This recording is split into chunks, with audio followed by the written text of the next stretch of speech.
Sakatam sevaya tasya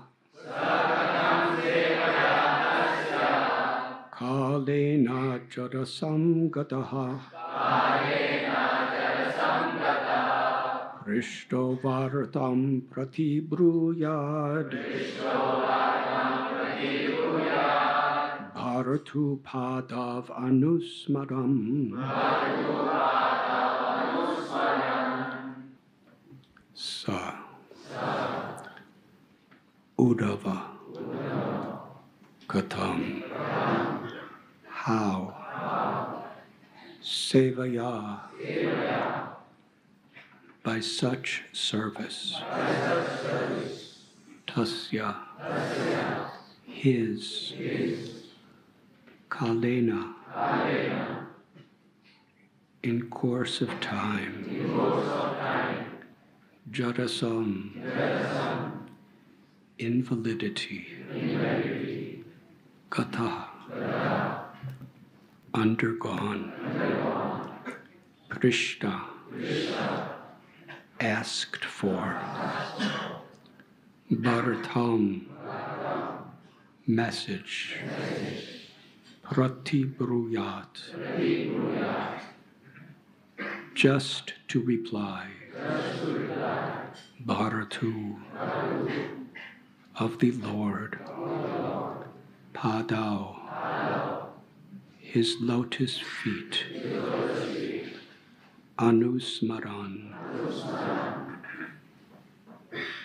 remembering Uddhava thus served the Lord continually from childhood, and in his old age, that attitude of service never slackened. As soon as he was asked about the message of the Lord, he at once remembered all about him. Purport by His Divine Grace, A.C. Bhaktivedanta Swami Prabhupada. Transcendental service to the Lord is not mundane. The service attitude of the devotee gradually increases and never becomes slackened. Generally, in old age, a person is allowed retirement from mundane service. But in the transcendental service of the Lord, there is no retirement at all. On the contrary, the service attitude increases more and more with the progress of age. In the transcendental service, there is no satiation, and therefore there is no retirement. Materially, when a man becomes tired by rendering service in his physical body, he is allowed retirement. But in the transcendental service, there is no feeling of fatigue because it is spiritual service and is not on the bodily plane. Service on the bodily plane dwindles as the body grows older, but the spirit is never old. And therefore, on the spiritual plane, the service is never tiresome. Uddhava undoubtedly became old, but that does not mean that his spirit became old. His service attitude matured on the transcendental plane. And therefore, as soon as he was questioned by Vidura about Lord Krishna, he at once remembered his Lord by reference to the context and forgot himself on the physical plane. That is the sign of pure devotional service to the Lord. As will be explained later, Lakshana Bhakti Yogasya, etc., in Lord Kapila's instructions to his mother, Devahuti.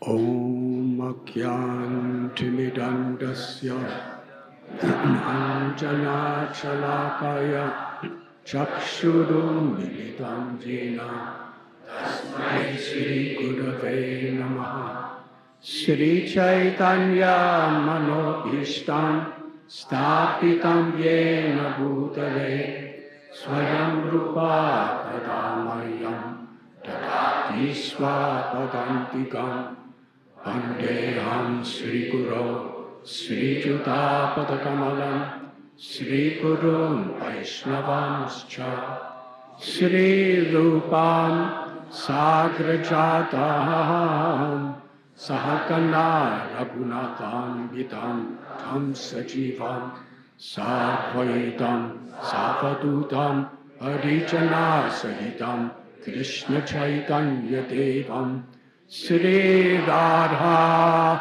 Krishna Padam Sahakana Lalita Sri Vishakan Vitanscha He Krishna Karuna Sindhu Dinabandhu Jagatpate Gopesha Gopika Kanta Radha Kanta Namostite Tapta Kanchana Gaurangi Radhe Vrindavaneshwari Vrishabhanu Sute Devi Pranamami Hari Priye Panchakalpatarubhyascha Kripa Sindhubhya Eva Cha Patitanam Bhavanebhyo Vaishnavebhyo Namo Namah Sri Krishna Chaitanya Prabhu Nityananda Sri Advaita Gadadhar Shiva Sadi Gaura Bhakta Vrinda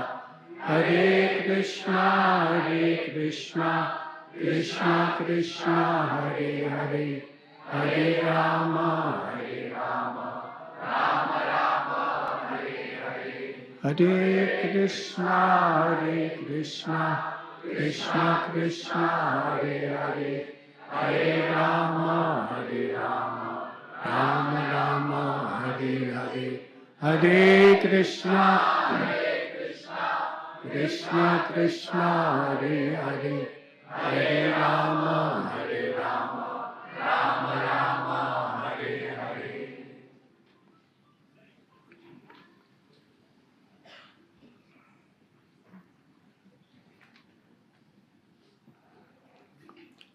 Uddhava thus served the Lord continually from childhood, and in his old age, that attitude of service never slackened. As soon as he was asked about the message of the Lord, he at once remembered all about him. We are reading today from Srimad Bhagavatam, Canto 3, Chapter 2, entitled Remembrance of Lord Krishna. Text number 3.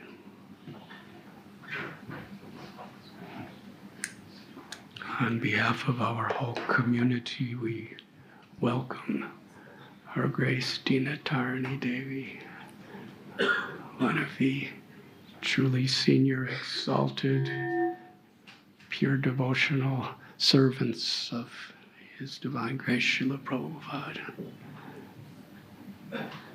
Most confidential, dear friend and god sister of Her Grace Yamuna Devi, and one of the most merciful well-wishers of our Radha Gopinath community for so long time. We are very grateful you are here, Dinatarani Devi, and let us, everyone, with great enthusiasm, shake the universe by welcoming her to Radha Gopinath Temple.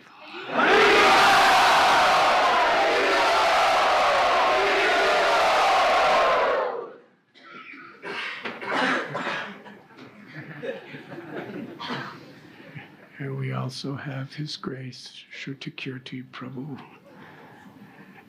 and his dear wife Vishaka Saki Devi.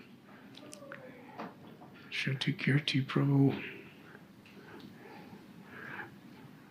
we were very dear friends when we were both brahmacharis together. And one day, he just left the kitchen from cooking for all the devotees to be Srila Prabhupada's personal servant for many years. He was with Srila Prabhupada, I think the longest acting personal servant of Srila Prabhupada. He was with him 24 hours a day. And how much you please Srila Prabhupada in your life of devotion. Thank you, and he's written so many beautiful books. As Dinatarani Devi had wrote that beautiful biography of Yamuna Devi, Shrutakirti Prabhu, what is the difficulty? After you titled your book like that, when I hear Srila Prabhupada's recordings, I remember you so often because he says that so often. What is the difficulty? And when Srila Prabhupada says, what is the difficulty? He says it in the context where everyone thinks there's difficulty.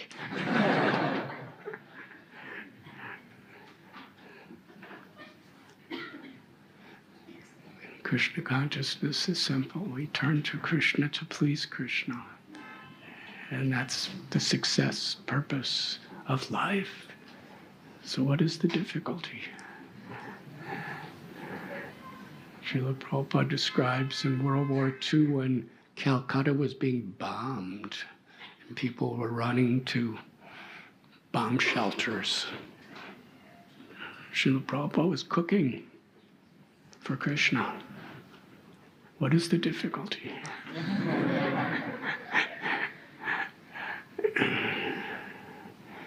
So we are so honored, so grateful you are here with us, Shrutakirti Prabhu. Let us very, very gratefully and enthusiastically welcome Shrutakirti Prabhu to Radha Gopinath Temple.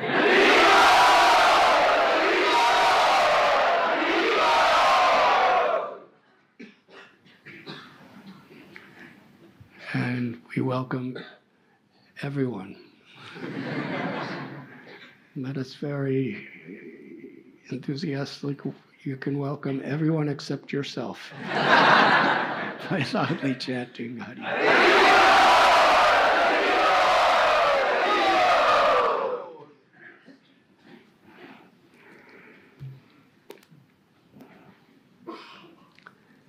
As far as difficulties,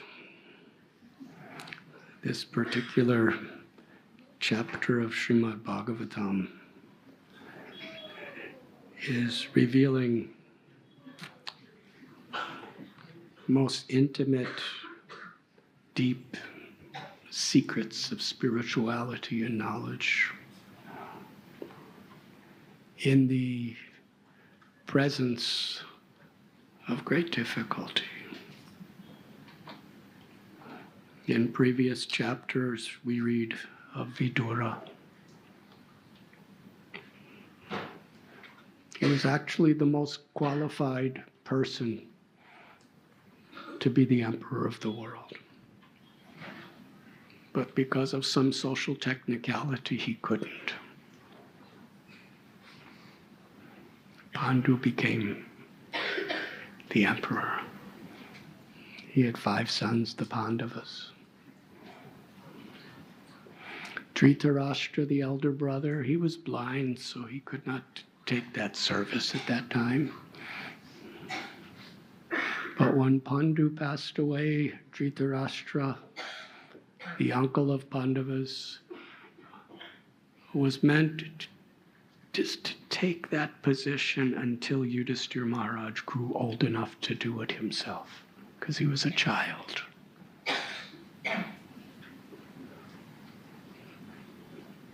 But the sons of Dhritarashtra, they wanted that position. They were filled with envy. Even though the Pandavas went to school with them, treated them just like brothers, they could not tolerate that someone else was getting that position. So Duryodhana and his brothers and colleagues influenced Dhritarashtra to commit so many atrocities, to kill the Pandavas, along with their mother, Kunti, by burning them alive, by giving poison, by cheating, and even by exiling them.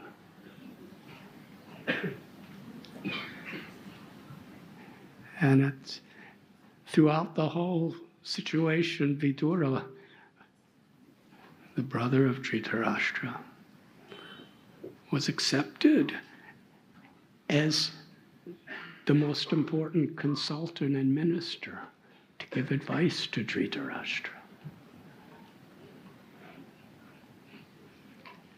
And with great love and respect for his brother, and literally for everybody, because he's a pure devotee of Krishna, he was always speaking the truth to Dhritarashtra. And when he saw that his brother just couldn't hear the truth, and along with Duryodhana, they were making all these plots and schemes, Vidura would secretly inform the Pandavas to save their lives again and again. He was always their well-wisher. But still, he was in that most difficult political scenario that's imaginable.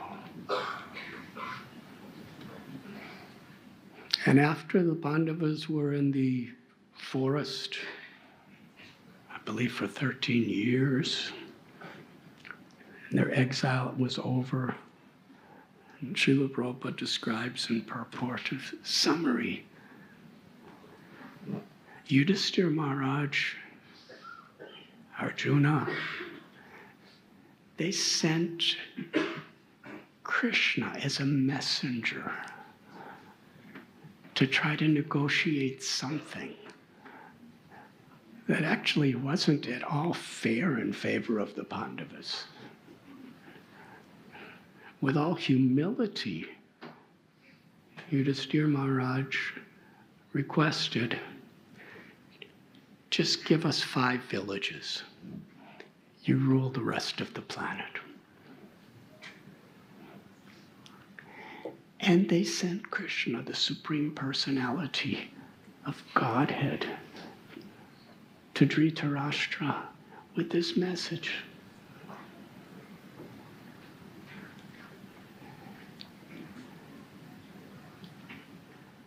Duryodhana would not do it. As it is said, he replied, we will not give him enough land to place the point of a pin into. This was their greed, their arrogance, their envy.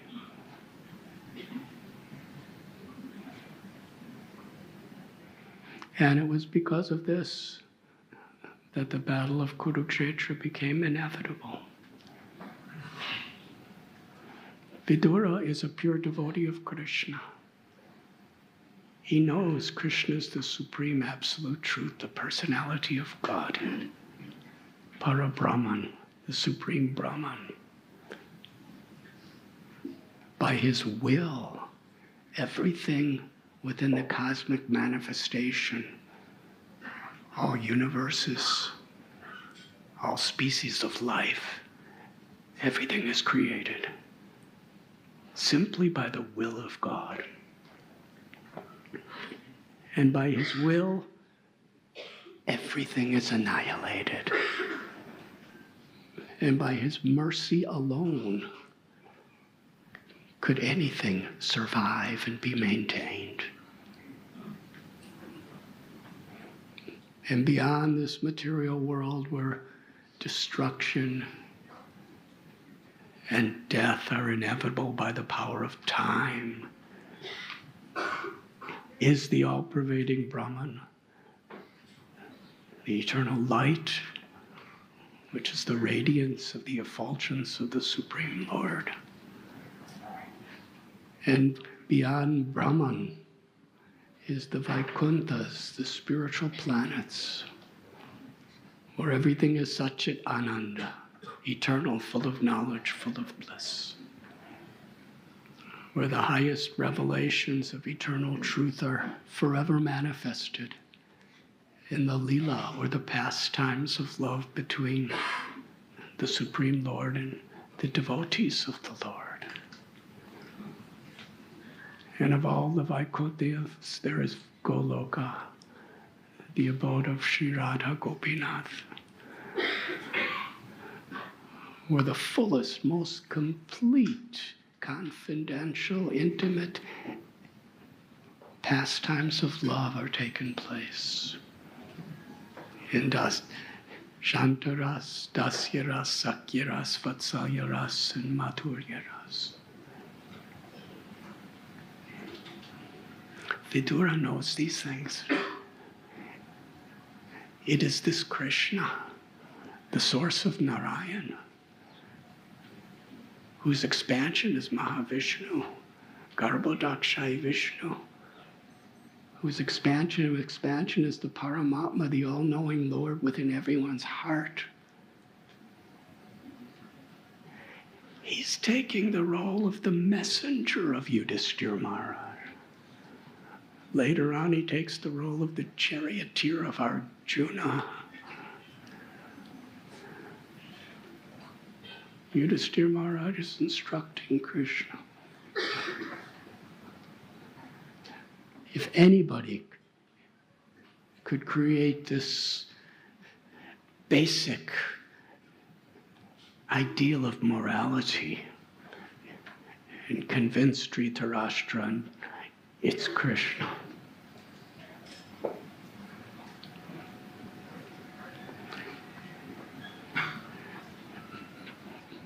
But due to the influence of Duryodhana, they tried to arrest Krishna. And Krishna manifested a universal form so that they couldn't go near him, actually. And even that did not change their mind. This is the power of envy. And this is gives us a glimpse of the understanding of what free will means. Even Krishna showing a Virat Rupa, a universal form before Duryodhana. Dhritarashtra couldn't see it with his eyes, but he could feel it. Still,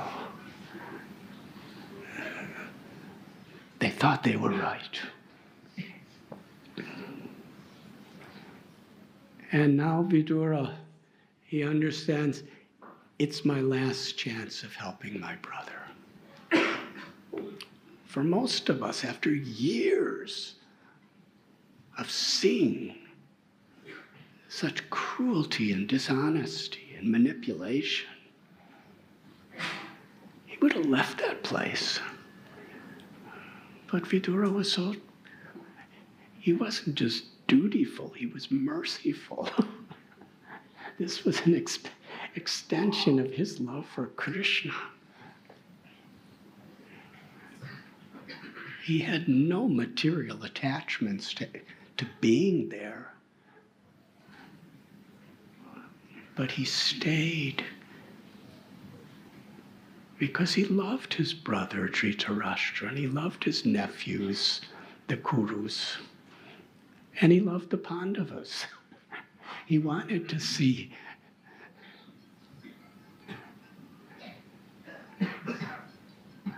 so he went to Dhritarashtra. Duryodhana was present. Vidura was fearless. He said, "You are keeping your son, who is offense personified, who's the very embodiment of envy, of Krishna's dear devotees, the Pandavas, who embody Dharma. And their best friend and well-wisher is Krishna, the supreme controller of all controllers. Do not you see?"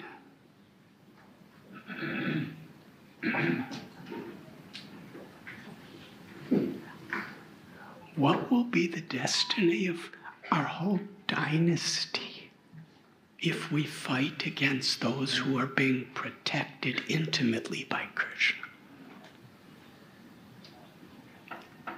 Give up this influence of your son Duryodhana.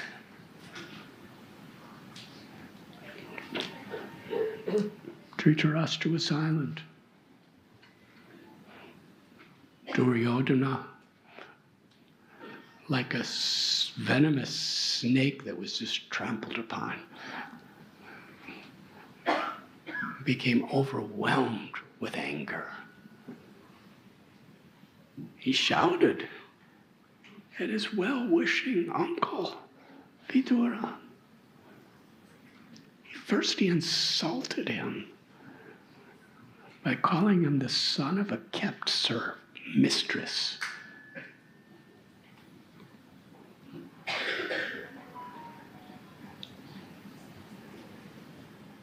Then he accused him of being a spy on the side of their enemies.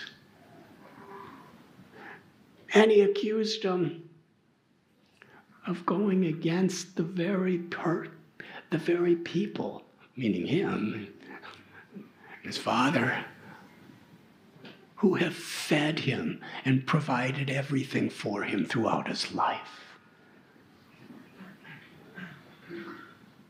He called him low class, ungrateful, and a cheater. Then he shouted that you get out of this place, and the only thing we will allow you to take with you is your breath.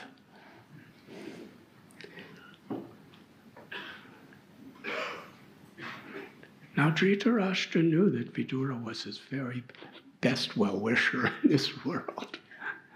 But under the influence of Duryodhana, Dhritarashtra said nothing. He allowed Duryodhana, who was like a king himself, he allowed his wrath to prevail. And Sukadeva Goswami tells that the words of Duryodhana were like piercing arrows that entered the ears of Vidura and into the core of his heart. That means he was not like an impersonalist person who was indifferent to it. As a Paramhamsa, great Vaishnava, he had the human quality.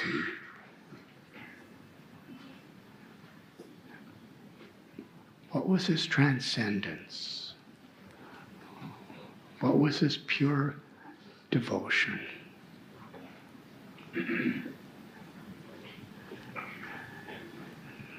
The same idea is, what is the difficulty?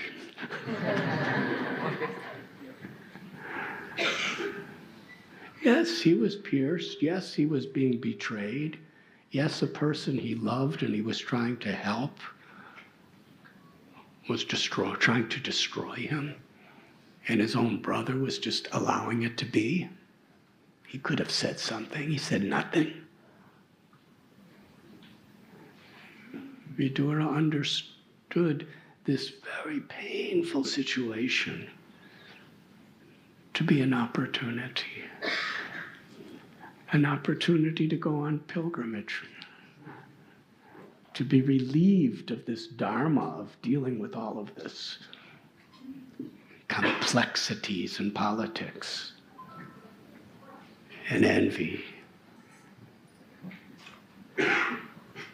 He placed his bow at the doorway, and all alone, he left his family, he left his wealth, he left every comfort possible,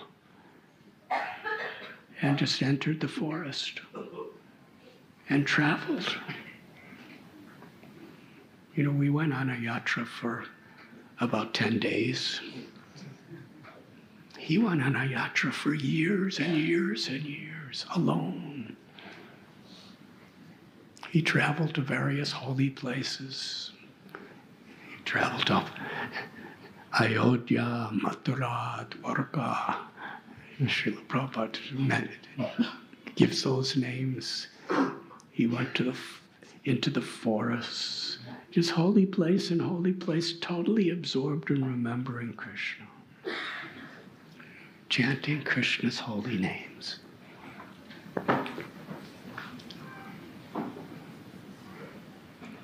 And whenever possible, he would meet holy people. Of course, we understand from the scriptures, Vidura didn't have to do that.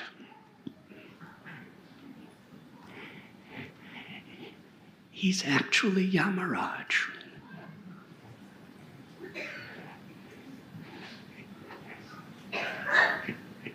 Is Yamaraj answerable to anybody except Narayan?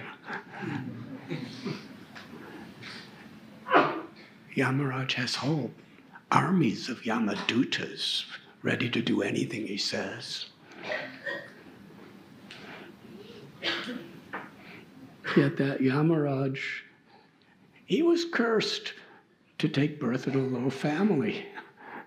And he became Vidura. And he took it as a great opportunity. He's in a situation of a lot of difficult dharmas. And as Vidura, he's the personification of forgiveness, compassion, tolerance, and love for Krishna.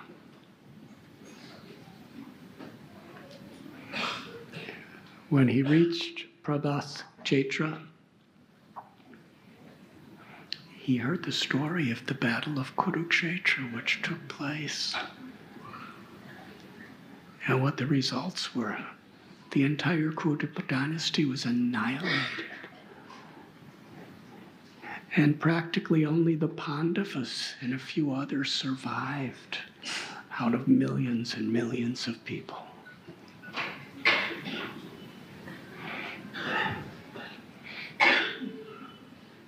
So shocking.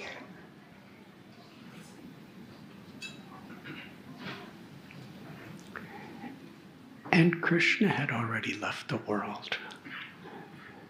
And the entire Yadu dynasty had their pastime of leaving this world. And yet Vidura is just alone, wandering around from holy place to holy place. And he came to the bank of Yamuna. And here he meets Uddhava. Uddhava is the very best, most confidential friend of Krishna from Mathura and Dwarka.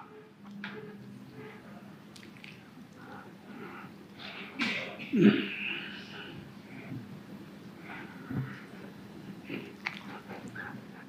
read about the conch shells in Bhagavad Gita. This was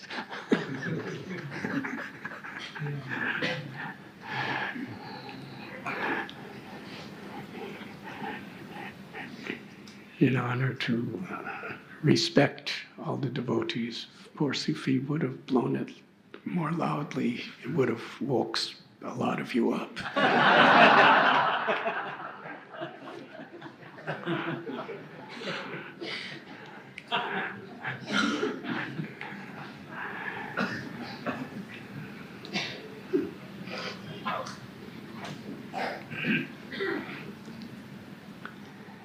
And Uddhava was Krishna's age, so that makes Vidura his uncle.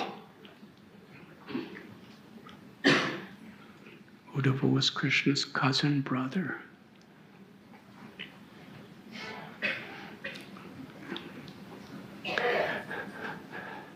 Uddhava bowed down to Vidura.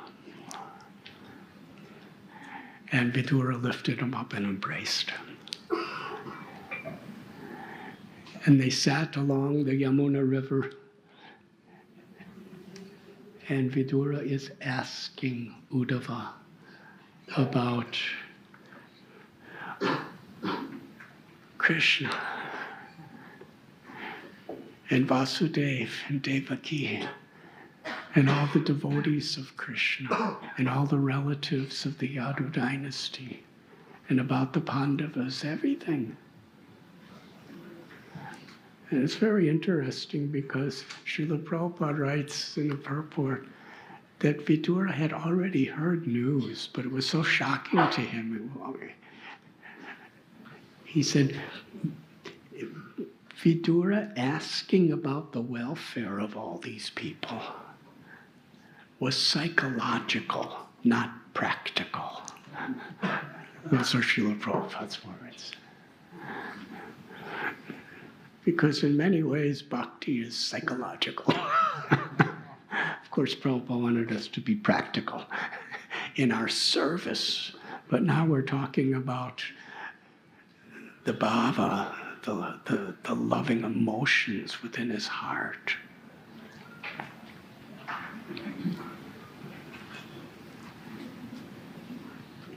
And here, Uddhava, upon hearing these questions, asking all about Krishna and Krishna's beloved devotees and relatives,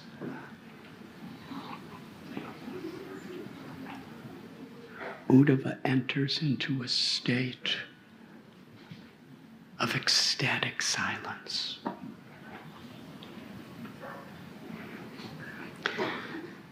And what was within those moments of silence, of remembrance of Krishna?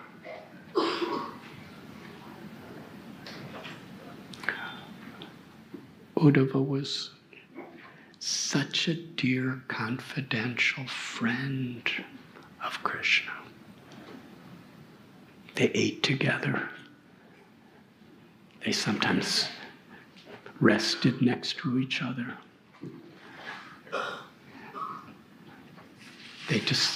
Krishna would consult Uddhava about various difficulties that were going on in the world. They would reveal their hearts to each other as best of friends. In Mathura, one day, Krishna held Uddhava's hand and requested him to go to Vrindavan to send a message to the residents of Vrindavan. Since I have left Vrindavan, they have not heard anything from me. Go to my parents, go to the Brijavasis, and give them pleasure. And then Krishna with great emotion, he told Uddhava that the gopis, they have surrendered everything of their life to serve me with unmotivated, uninterrupted love. They were not only willing to risk being ostracized socially, they were willing to jeopardize even their destiny in the next life by doing what's socially not acceptable. They're always engrossed in remembering me with such pure love. They cannot live unless I sustain them. They are completely dependent upon me. And now they are feeling such depths of separation. Go and give them encouragement through my message. Krishna chose Uddhava because Uddhava was so well known as Krishna's most confidential associate in Mathura that if he delivers the message, it will have the most potency. So Uddhava gets on chariot and starts riding to Vrindavan and arrives around sunset. The cows are being milked, and he sees the beauty and glory of Vrindavan Dham, and goes to the house of Nanda and Yashoda. Nanda Maharaj welcomes him, gives him nice, sweet words, offers him prasadam, offers him a place to rest. And after serving Uddhava in such wonderful ways, with such hospitality, he's asking about Krishna. The last time Nanda Maharaj met Krishna, or was with Krishna, was when Krishna killed Kamsa and Chanura and Mustika, the professional wrestlers.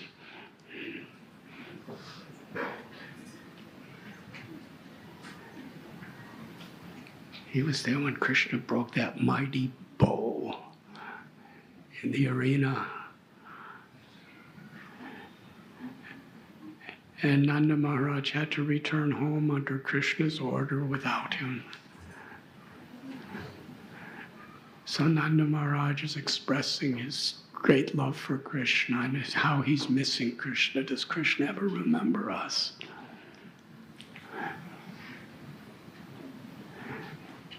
And Uddhava sees Yashoda Mai. Incessant rivers of tears are flooding from her eyes. Krishna's grown up living in Mathura. Yet Yashoda Mai, her motherly love is so transcendental that the milk from her breasts were so profuse, they were soaking her clothes, and the tears were soaking her clothes. And she couldn't even open her eyes. She couldn't say a single word. She didn't say anything, she didn't ask any questions. But Uddhava could see the nature of her motherly love.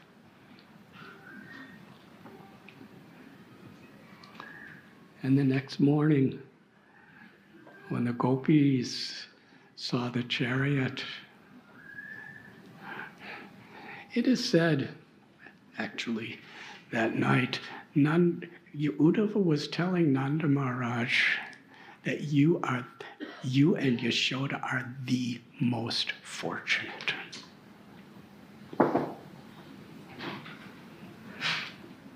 Uddhav, after Krishna, was probably the most learned person in the world. He was a direct disciple and student of Brihaspati. Was trained philosophically, logically, in scriptures and logic. He was explaining to Nanda and Yashoda that Krishna is Narayan. He's the absolute truth. He's everywhere. You can never be apart from him. He's within everything. He's outside of everything. Everything is his energies. He's conscious of everyone. And the message he sent me to give you is he will soon return.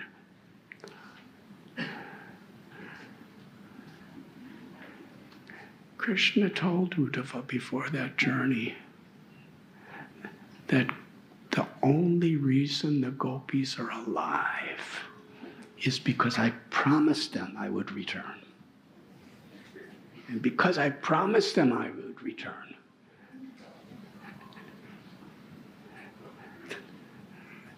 they're just waiting to serve me, waiting to please me. Years have passed.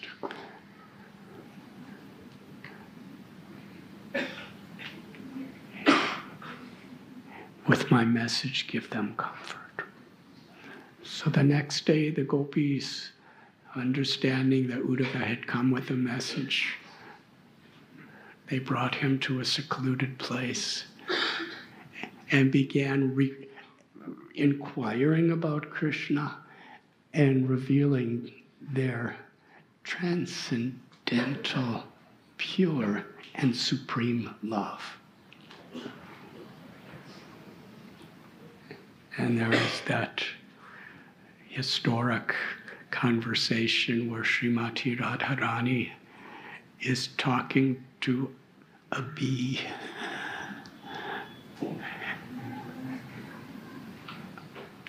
Thinking that bee to be a messenger of Krishna, which actually Uddhava was the messenger. And she was chastising the bee and revealing such a state of love. When Uddhava saw the nature of the love of the Brijabasis, which culminates in the love of gopis, which culminates in the love of Sri Radha,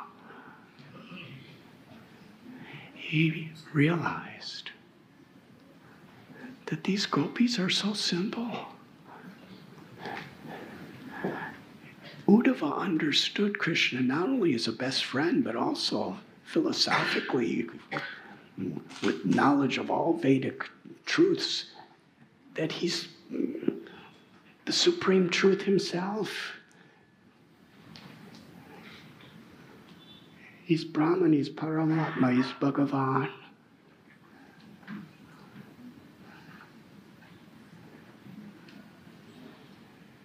Uddhava was a constant companion in the direct association of Krishna. Most learned scholar.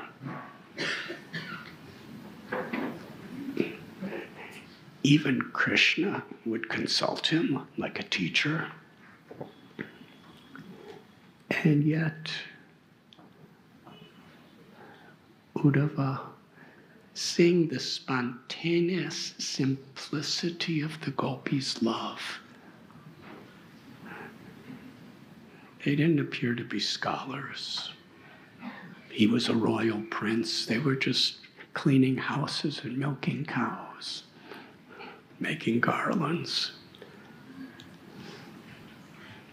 But he realized by Krishna's grace they were infinitely more spiritually advanced than him.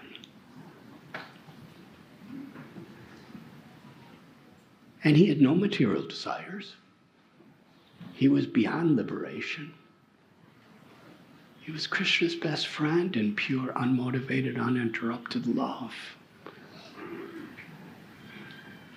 But yet he's seeing gopis in this light.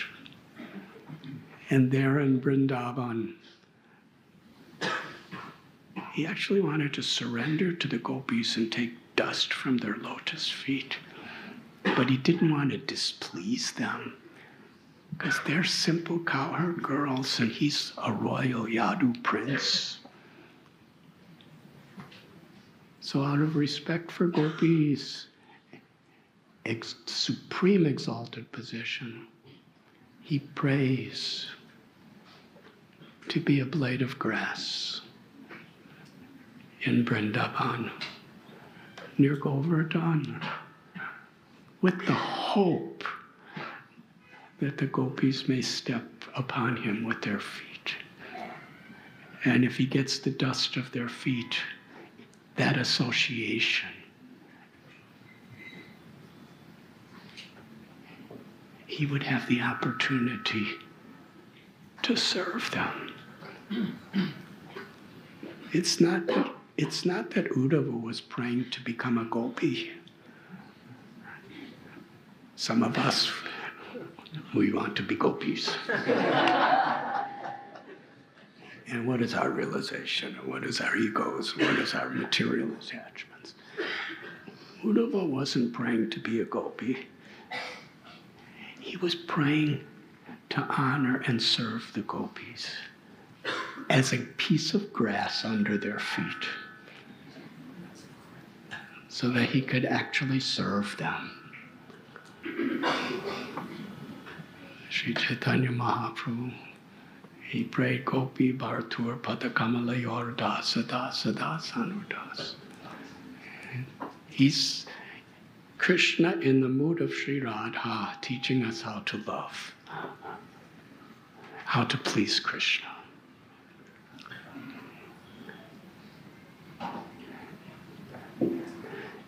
When we just want to love Krishna, that is a state of consciousness.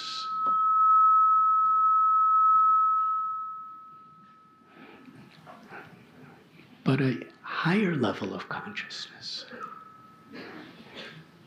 is to want to please Krishna. That means it's not, Krishna's only pleased by love. So we only want to love Krishna so that we can give him more pleasure. We don't want to love Krishna because that's the highest ecstasy for us. We want to love Krishna because according to our love, we could give higher ecstasy to Krishna. And Sri Chaitanya Mahaprabhu was teaching us higher than even that.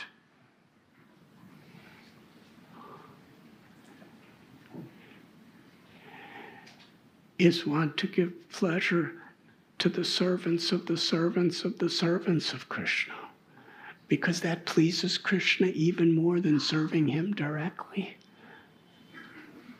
And what serves is our love. So on the path of bhakti, we're striving for love of Krishna because that's the best way to please Krishna.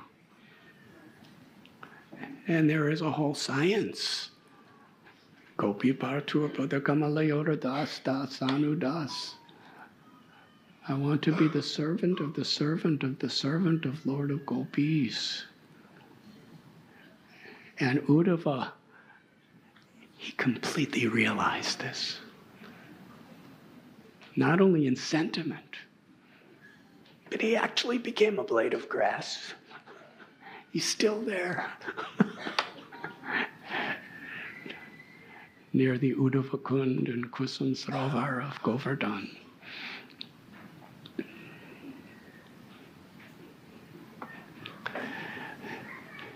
Seeing the gopis' love, he was completely transformed.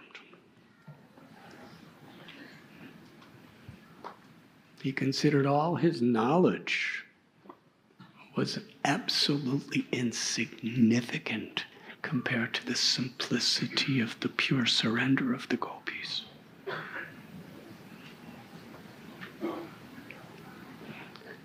And he told gopis Krishna will come. He was trying to pacify him, but he realized there's nothing I can do to pacify him. And he became their student in his heart.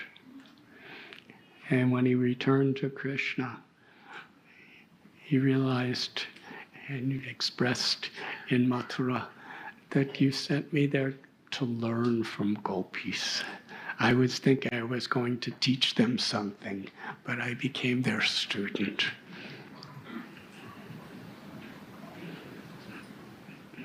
And he lived in Mathura with Krishna, with this understanding, with this realization, with this Mahabhava, with this bhava. And then they moved to Dwarka. And for so many long years, he was Krishna's best friend. And everyone in Dwarka, everyone recognized him as such. And when Krishna was when he had decided to perform his Leela of disappearing from this world, Uddhava understood what was going to happen. And he came to Krishna. And Krishna spoke the Uddhava Gita. Most of the 11th canto of Srimad Bhagavatam is Krishna's teachings to Uddhava.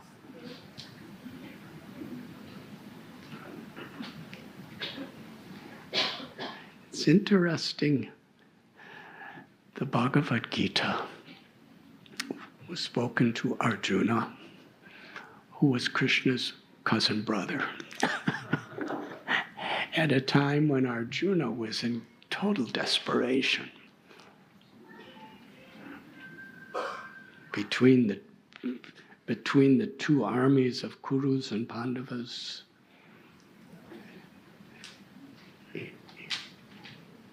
he saw what was about to happen. It was breaking his heart.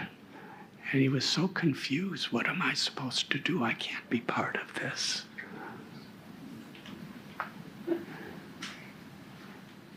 And Arjuna, with tears, practically paralyzed, in a state of despondency, inquired from Krishna, and Krishna spoke Bhagavad Gita to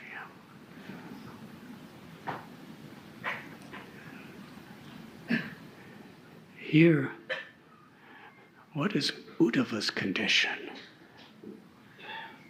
He understands Krishna's going to leave the world.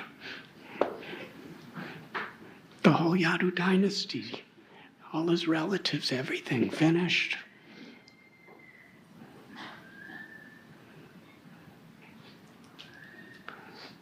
Bhagavad Gita and Uddhava Gita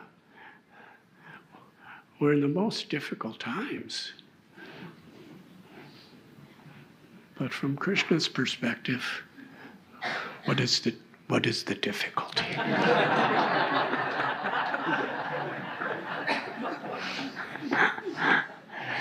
Bhagavad Gita culminates Sarva Dharman Parityasya. Just surrender to me. This word just is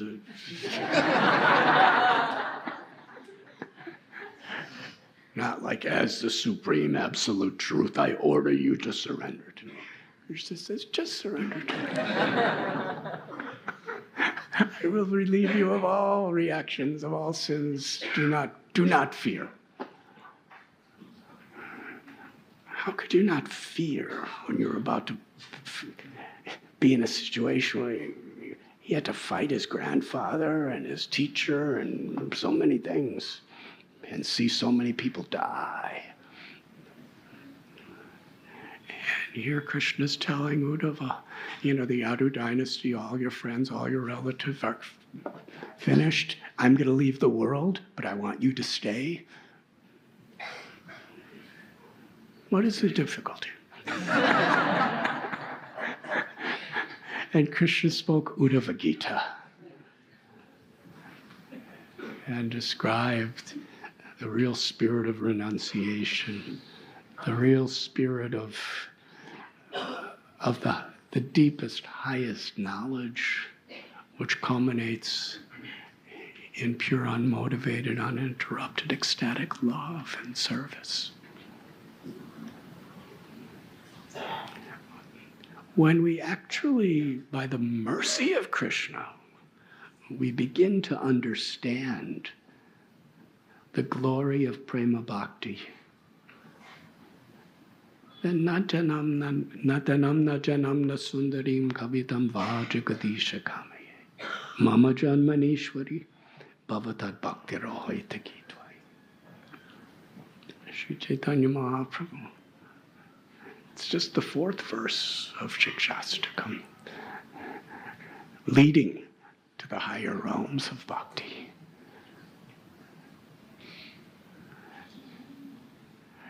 We don't want what the karma kandis are desiring, or the karma yogis, elevation to the higher planets, or great prosperity and happiness in this material world. We do not even want liberation, the cessation of all sufferings, freedom from death, freedom from old age and disease. We don't even want to have this experience of becoming God or having great supernatural powers. Lord Chaitanya prays, I don't want any of those things. Whatever birth you want to put me, let me serve you and please you.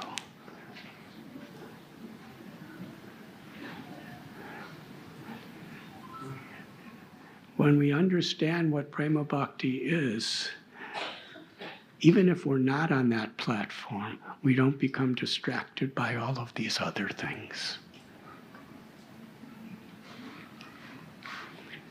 So when Krishna is teaching Uddhava, the Uddhava Gita, which is many extraordinary chapters of Krishna's words to his most confidential, intimate, loving associate, speaking to the whole world through in those teachings. Uddhava has already experienced seeing the love of Nanda Maharaj, worshiping the love of Yashoda Mai, exchanging with the love of the cowherd boys, Sridama and Subala.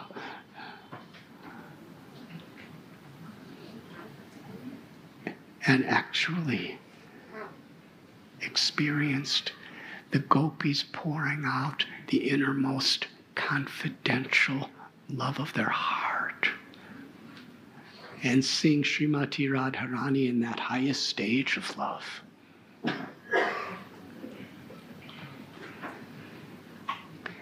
And Sri Chaitanya Mahaprabhu is Krishna with the Mahabhav of Sri Radha. Radha Bhavaduti Suvalitam Nomi Krishna Swarupa.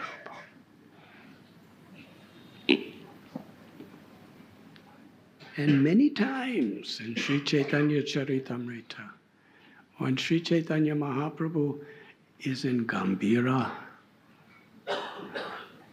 with his most confidential associates, Ramananda Rai, Swarup Damodar, who are Lalita Saki and Vishaka Saki,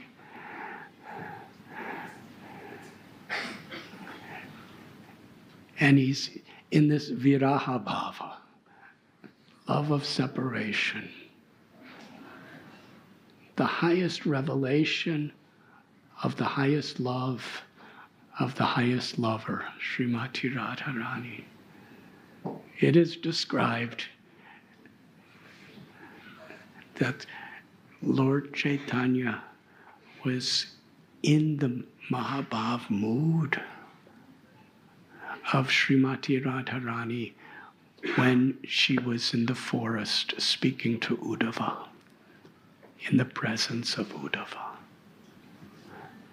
This is what Uddhava witnessed.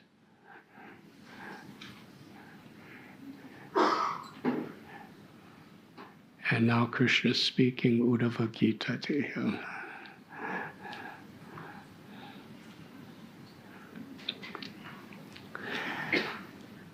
And he told Uddhava, you have to stay in this world. I'm going. Everyone else is going to. You go to Badrikashram and tell the great sages all these stories.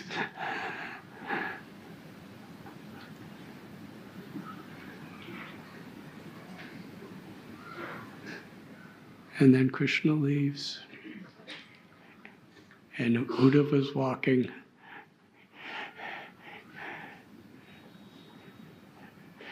For the gopis, Krishna was in another city. He was in Mathura.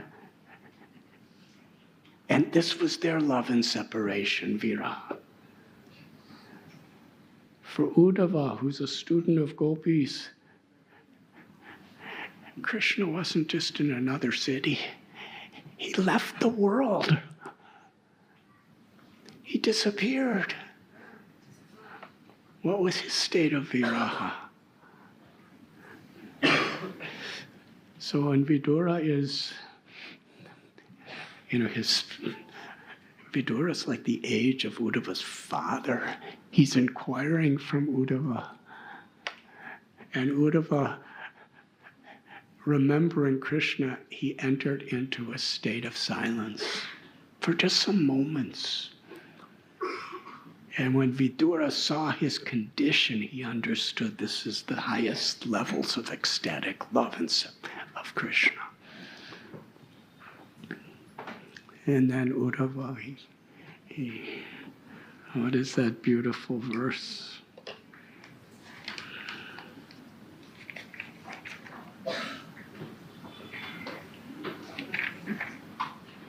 Uddhava said, my dear Vidura, the sun of the world, Lord Krishna, has set.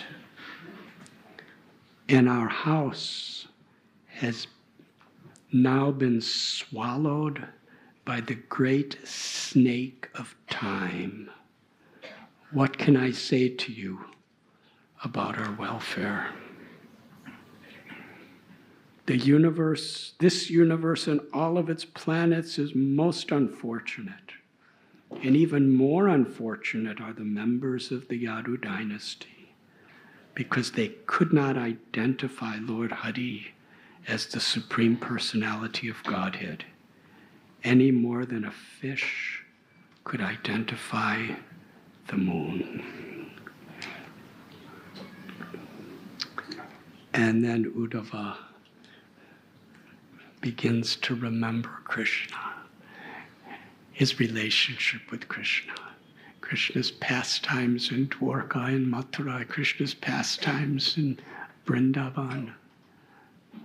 And in remembering Krishna's words and Krishna's teachings and Krishna's lila with devotees, not just what he had seen, but what he had heard, he fully experienced the presence of Krishna.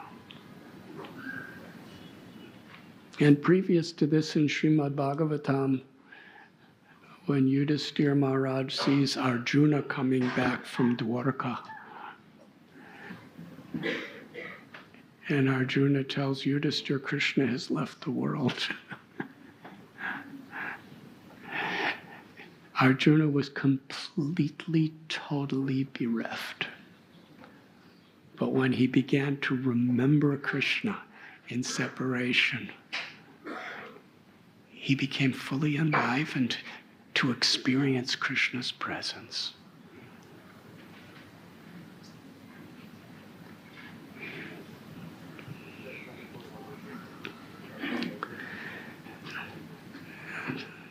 Our beloved founder Acharya Srila Prabhupada, it is this that he has given us.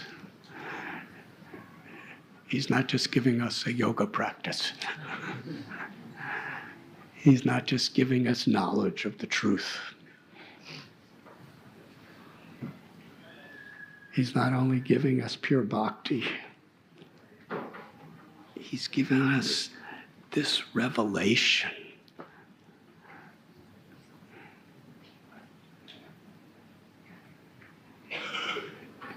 As we appreciate the value of it, even if we're so far away from it,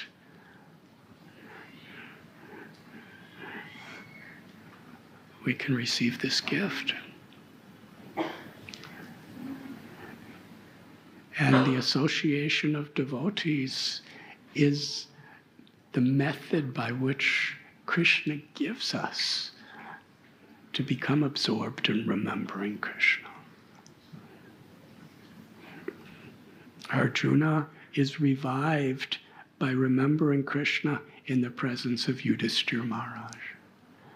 Uddhava is revived by remembering Krishna in the presence of Vidura.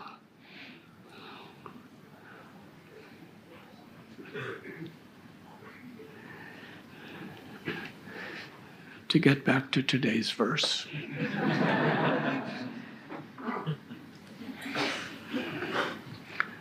Uddhava thus served the Lord continually from childhood, and in his old age that attitude of service never slackened. As soon as he was asked about the message of the Lord, he at once remembered all about him. And Srila Prabhupada is describing how in the material world we kind of get tired of everything and we retire. I think that word retire is quite revealing. It's like chewing the chewed.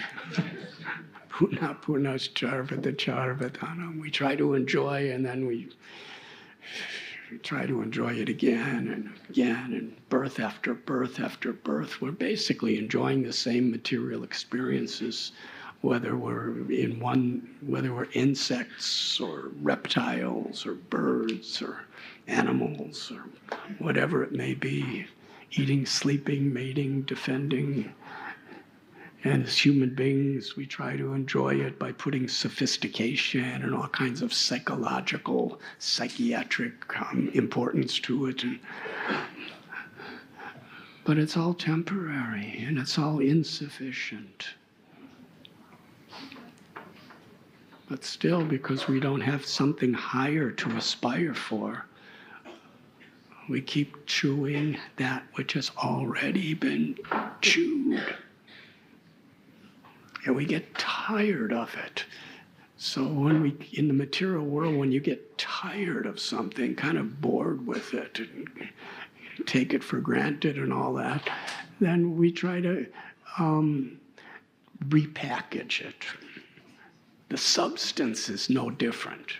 We're just trying to keep repackaging things and reinterpreting the same thing to somehow or other find some meaning and enjoyment to it. But as we grow older in this life, we're tired, and then we retire.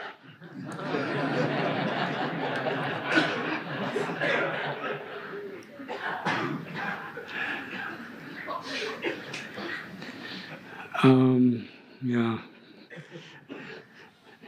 Srila Prabhupada says, generally in old age, a person is allowed retirement from mundane service. But in the transcendental service of the Lord, there is no retirement at all.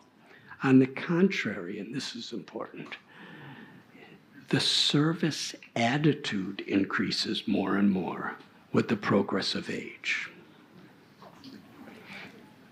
It doesn't mean our body is not affected by material existence. Doesn't mean our mind is not as sharp as, or is as sharp as it was when we were young. But our service attitude never tires. Our desire to serve. When Srila Prabhupada was in Vrindavan, in 1977, laying on his bed, and he was performing his disappearing pastime. It's not that his body was in a condition to travel around the world. His body was the way it was. It's the nature of time. But still, he used to hold the dictaphone. When I was in his room, Vishaka Saki was showing me dictaphones and all this Srila Prabhupada's personal paraphernalia. Now someone was holding the dictaphone to his mouth. But his attitude to serve was ever increasing. So we shouldn't be discouraged by our bodily situations that I can't do what I used to do. Our service attitude never retires. Whatever we can do, we always want to do more. Ever increasing. We're always trying to do more.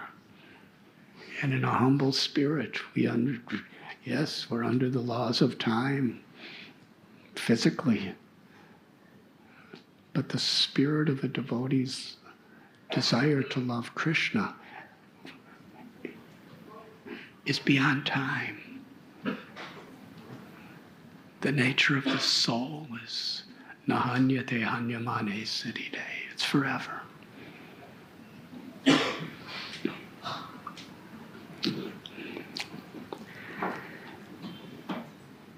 Earlier this year,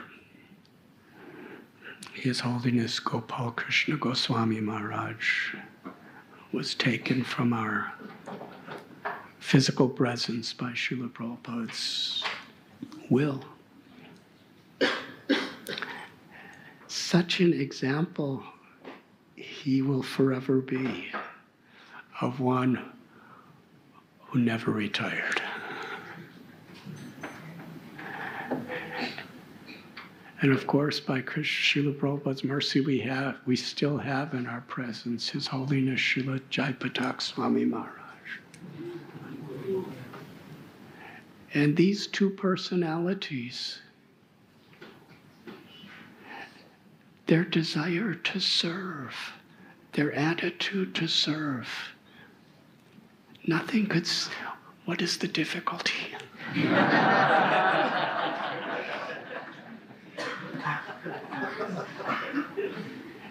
Srila Jaipatak Maharaj had the most dangerous, devastating stroke that a human being could have.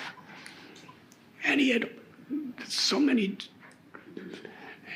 he had organ transplants, and we all, many of us were with him at the yatra in Sri Mayapur Dham, and he can't physically, dance and play the wampers the way he used to. But his desire to serve, his attitude to be servant of the servant and please Krishna and glorify Krishna and Srila Prabhupada is ever increasing. Nothing could stop him. And Srila Gopal Krishna Goswami, he was the first person of Indian origin to take initiation from Srila Prabhupada and to surrender to Srila Prabhupada.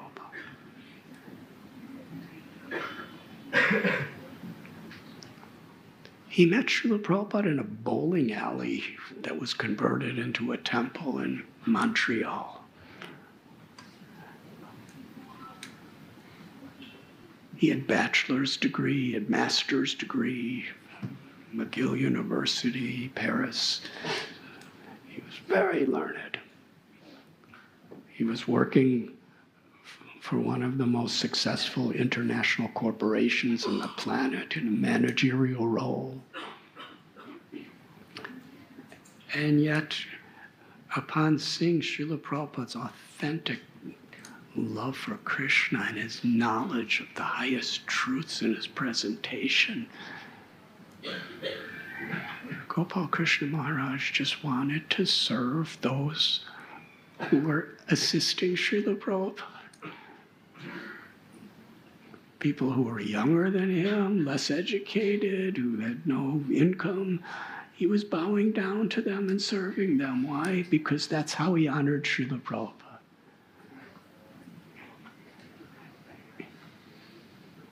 It's not a very high level to honor a great soul. It's a higher level to honor those who are striving to honor a great soul, to appreciate that. And he became one of the inner core, intimate associates of Srila Prabhupada. And Pradyumna Prabhu in New York, who was there as Srila Prabhupada's assistant, he was telling from the beginning, Srila Prabhupada had a very special relationship with Srila Gopal Krishna Goswami. He would consult him on things he didn't talk about with other devotees, because Gopal Krishna Maharaj, had that culture and expertise. And he would ask Gopal Krishna Maharaj to resolve difficulties that many others just didn't know how to do. And when Srila Prabhupada came back to India and began establishing his movement here, it was still in a very primitive state of expansion. He requested Srila Gopal Krishna Goswami. He was then not a Goswami. He requested him to come to India to be the GBC for the entire country.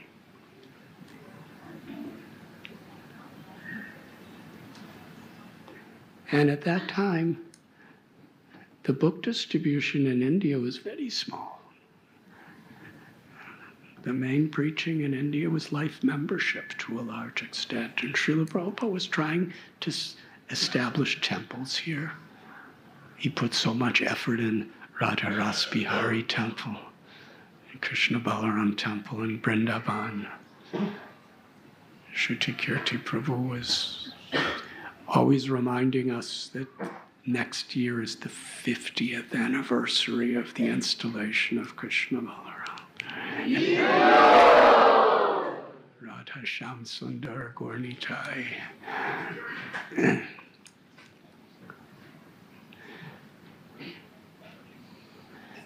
So what Gopal Krishna Goswami Maharaj, he saw Srila Prabhupada, actually Prabhupada instructed him to expand book distribution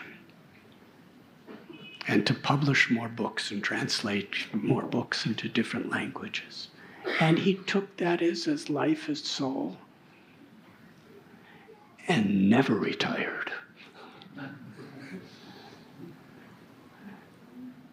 Yes, Prabhupada wanted book distribution so dearly. It was such an intimate, loving servant. Srila Gopal Krishna Goswami, under his direction, enthusiasm, and inspiration, more books were distributed than anywhere else in the history of the Vaishnava world, what to speak of ISKCON. He saw how Prabhupada loved temples being built. He built more temples than anyone else ever did. He saw how Prabhupada loved when people are coming to Krishna consciousness. He brought tens and thousands, hundreds and thousands of people to Krishna consciousness. In the early 70s, Srila Prabhupada sent him behind the Iron Curtain to distribute books in Russia. He was one of the first, after Mandakini Devi, I think he was one of the first to go there. And the amazing thing, even when he was very old age, and he had heart difficulties, and even when he could barely talk because of his body, age and diseases, still, he was going to Russia to preach. Still, just a day or two before he left this world, he did a Bhumi Puja for a new temple in Dehradun. He was the senior-most person in our GBC body. He was still serving.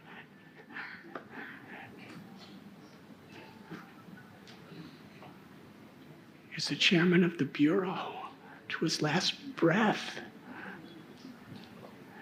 And I remember last year, we were in Pune at the beginning of the book marathon, and Srila Gopal Krishna Goswami was there. And there was a Mahasatsang program. How many people were there? Around 6,000. Around 6,000 devotees came. And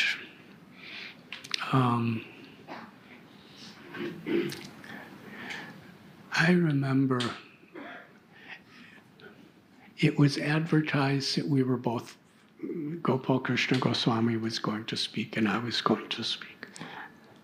So we were walking toward the pandal or the stage together. And Gopal Krishna Maharaj, he was walking so slow. And he could only speak with a very, very tiny whisper. And he said to me, I'm feeling very ill today. I won't be able to speak, you speak. And I said, you just speak whatever you can first, and then I'll say something after you. He said, no, I can't speak. I'm too weak, and you speak. I said, after you.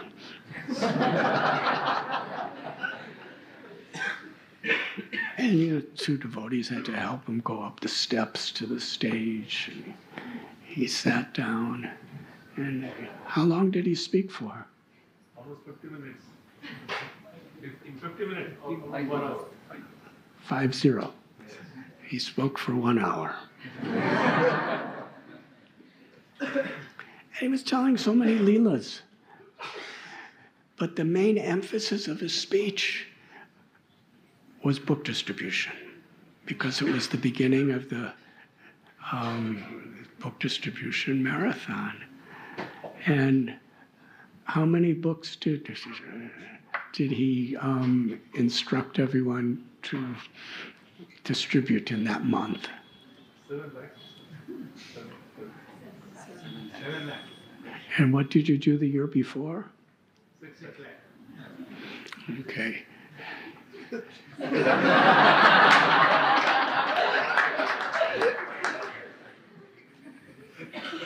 Now, many of the leaders of Pune are Gopal Krishna Goswami's disciples, and many of the leaders of Pune are from Radha Gopinath Temple. Now, because of his great passion to serve and please Srila Prabhupada and transform this troubled world, he inspired people the year before last in Pune, 600,000 of Srila Prabhupada's books to be distributed in 1 month of December. Huh? 1 year. What was for the month? I'm trying to, what he was speaking at the pandal. Huh? Okay, well, 1 year. What they had to do that was impossible. And then he comes and he shocked everybody by saying that now I want this year 700,000. Yes, and how many for the month? 400,000 books in 1 month. And when he was saying it, I could see the devotees in Pune. They were like,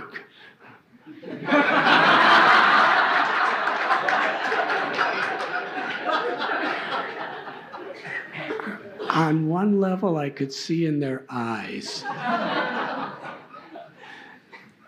we can't do it. This is impossible. This is so hypothetical and theoretical. But while they were feeling and like that, they were all cheering, Jai, Jai.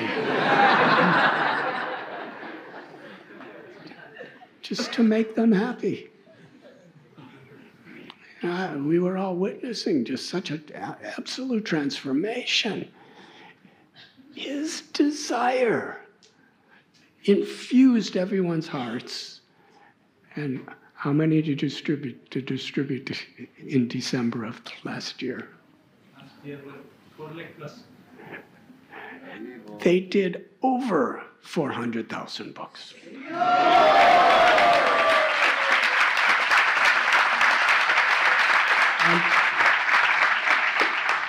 And distributed over 700,000 books for the year. Now, how is that possible? What is the difficulty?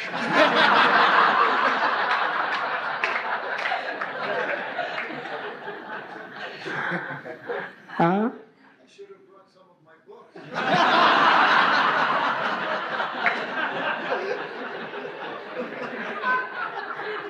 Yeah, you should have actually.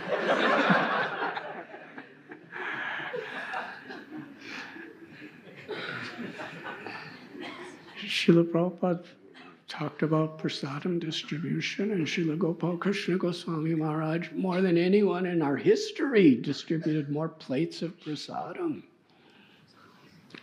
on every level. And he was ever just increasing everything, even when physically he could hardly walk, he could hardly talk. He never retired. What Srila Prabhupada is speaking about in this purport, he personified that. And I could see that the devotees in Pune, what to speak of, in Delhi and at Juhu, Radharas Bihari Temple, so much every year, massive, whatever they're doing, trying to please him.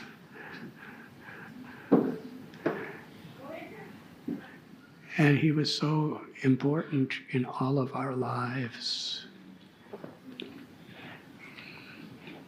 What he has done in Mayapur Dham, what he has done in Vrindavan Dham, and in Delhi, and in Russia, and in Canada, and in America, and in Europe, and here in Mumbai, in India.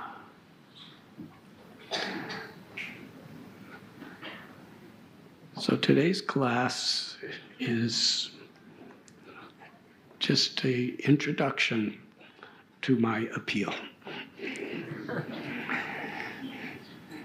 Srila Gopal Krishna Goswami Maharaj, we're feeling separation from him very deeply. His presence is still very much in the hearts of those who try to love him and serve him.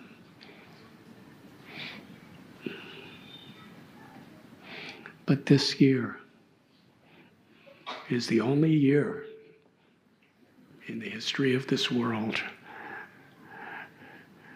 where the book distribution marathon is in the year of his departure from this world.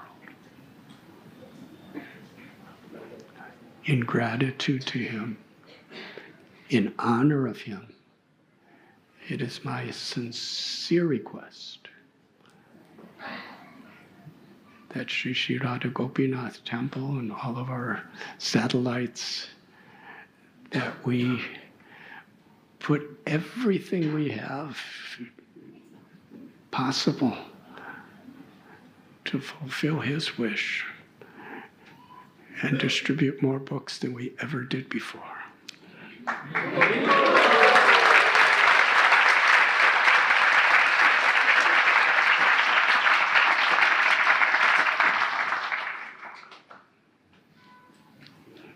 I cannot think of any way that we can honor him more than if we make this offering in his name, in the name of Srila Gopal Krishna Goswami Maharaj and his love for Srila Prabhupada.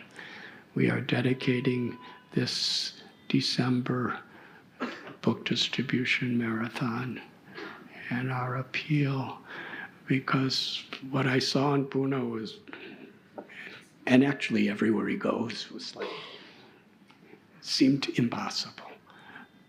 But devotees just mobilized everything and everyone and exceeded his request.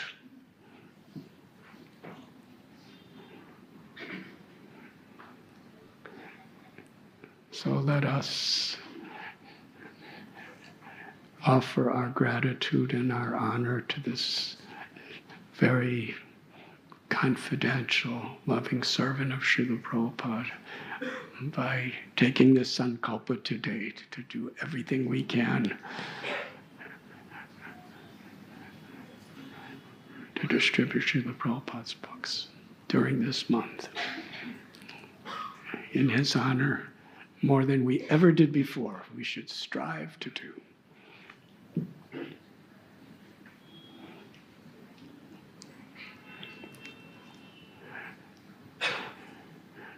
I see in your eyes the same thing I saw in Pune.